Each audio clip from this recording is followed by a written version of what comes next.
Guys, kembali lagi nih dengan mediadpr.com. Nah, kali ini ada berita yang lagi heboh nih guys di media sosial. Apa itu? Ada penggeledahan di rumahnya Bapak Ridwan Kamil, mantan Gubernur Jawa Barat. Apa yang terjadi? Sebelumnya kita lihat dulu nih aktivitas dari Pak Ridwan Kamil ketika menjabat sebagai Gubernur Jawa Barat.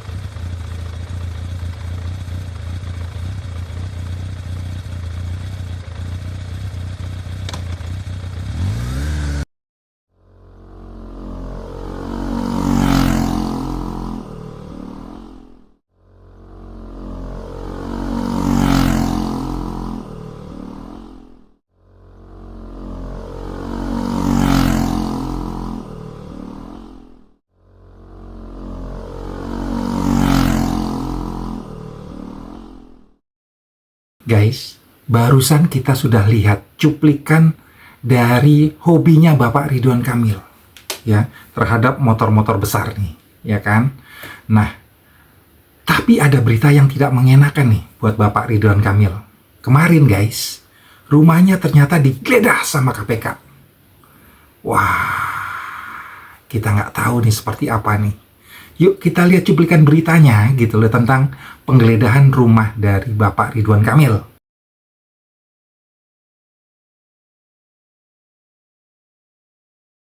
Barusan kita sudah lihat nih potongan-potongan berita di media sosial tentang penggeledahan di rumahnya Bapak Ridwan Kamil, mantan Gubernur Jawa Barat. Nah, apa sih gitu ya yang menyebabkan rumah Bapak Ridwan Kamil itu digeledah oleh KPK?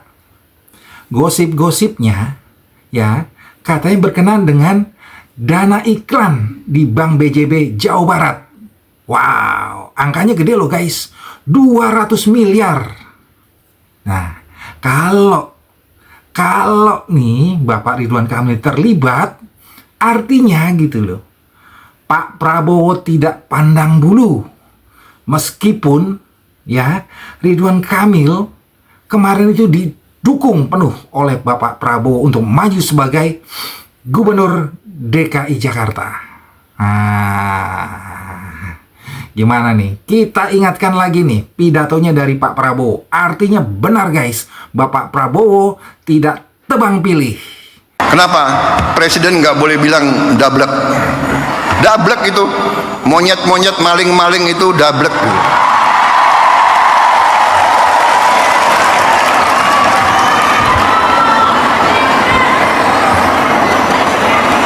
Nggak sadar-sadar ya. Tapi percayalah, kami tidak akan ragu-ragu membela kepentingan rakyat Indonesia. Kami tidak ragu-ragu. Saya katakan, saya siap mati untuk bangsa dan rakyat Indonesia. Tidak ada yang kebal hukum di Republik ini. Di bawah Presiden Republik Indonesia Prabowo Subianto, Gibran dengan semua kabinet, tidak ada yang kebal hukum. Saatnya nih kita tanya-tanya dari jubirnya KPK, Bapak Tessa Mahardika. Pak Tessa Mahardika, apakah benar Pak KPK sedang melakukan penggeledahan Pak di rumahnya Bapak Ridwan Kamil, mantan Gubernur Jawa Barat? Ayo Pak, benar nggak Pak?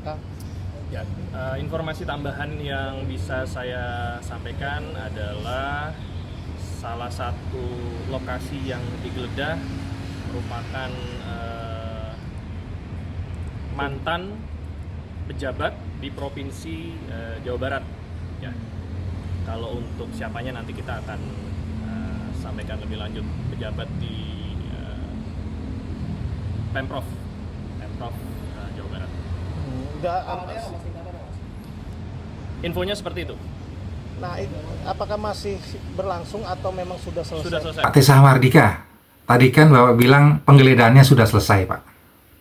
Terus bisa nggak nih Pak kita mendapatkan konfirmasi ya kan hasil dari penggeledahan tersebut Pak?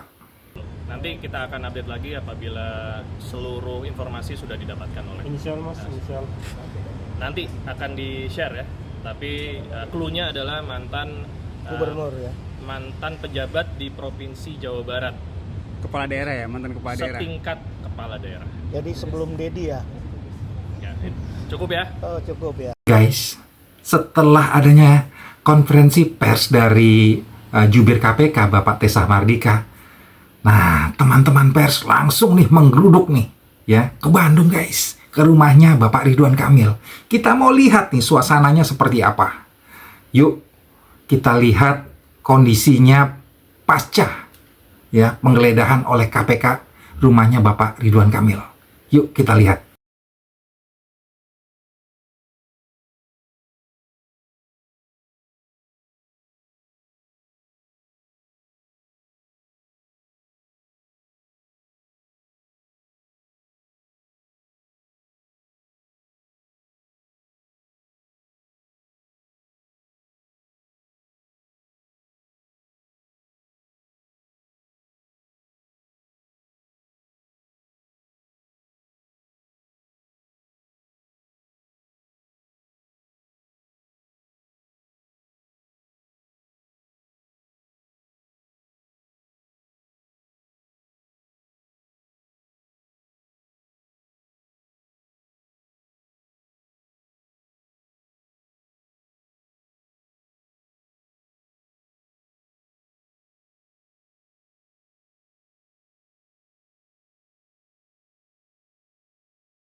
Setelah kita menggeruduk nih rumahnya Ridwan Kamil gitu ya, ternyata kan memang kosong guys, nggak ada Bapak Ridwan Kamilnya guys. Ya, kita lama nih nunggu di sana gitu. Akhirnya gitu loh, keluar juga nih perwakilan dari Bapak Ridwan Kamil membawa gitu ya surat yang katanya dari Bapak Ridwan Kamil guys. Nah, seperti apa isi suratnya? Yuk kita lihat.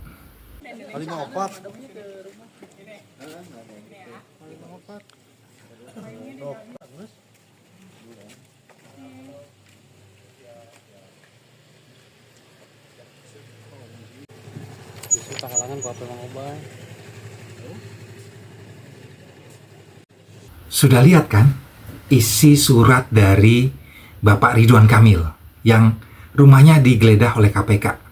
Nah, tapi guys, ya kan, walaupun gitu ya, KPK sudah menetapkan 5 orang tersangka guys, tapi belum mau dipublikasikan guys. Nah, kita bertanya-tanya nih, apakah gitu ya, salah satunya Bapak Ridwan Kamil? Kita belum tahu guys. Tapi biasanya gitu ya kan, kalau terjadi penggeledahan, bisa saja. Ya, kita tunggu aja guys. Katanya jubir KPK Bapak Tesa Mardika itu akan mengumumkan dalam pekan depan guys. Kita tunggu, kita tunggu. Nah, tapi sebelum itu guys, ada nih, ya kan, masukan dari Bapak Deddy Mulyadi guys.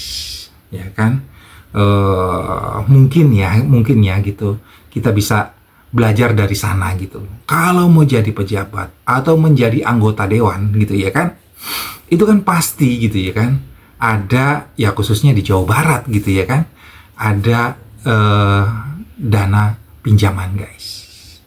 Ya, dana pinjamannya itu dari Bank BJB guys, yang berkaitan juga nih dengan kasusnya Bapak Ridwan Kamil gitu ya. Nah, yuk kita tonton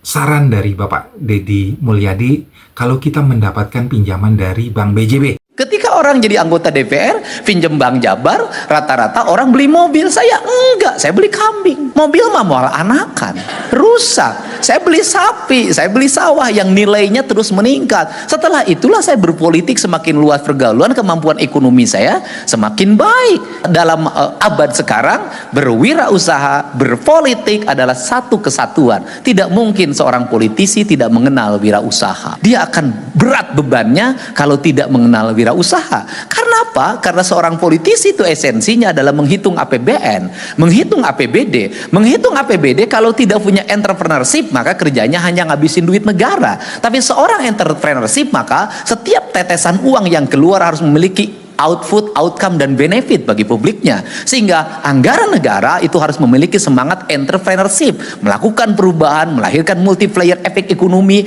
melahirkan multiplier efek usaha, sehingga semua orang berkembang. Tadi kita sudah dengar nih, ya, masukan dari Kang Deddy Mulyadi, ya kan?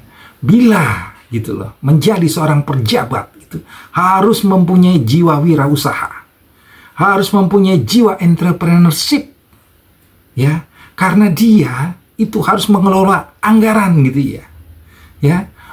Bagaimana anggaran itu bisa terserap dengan baik, bermanfaat buat rakyat banyak gitu loh.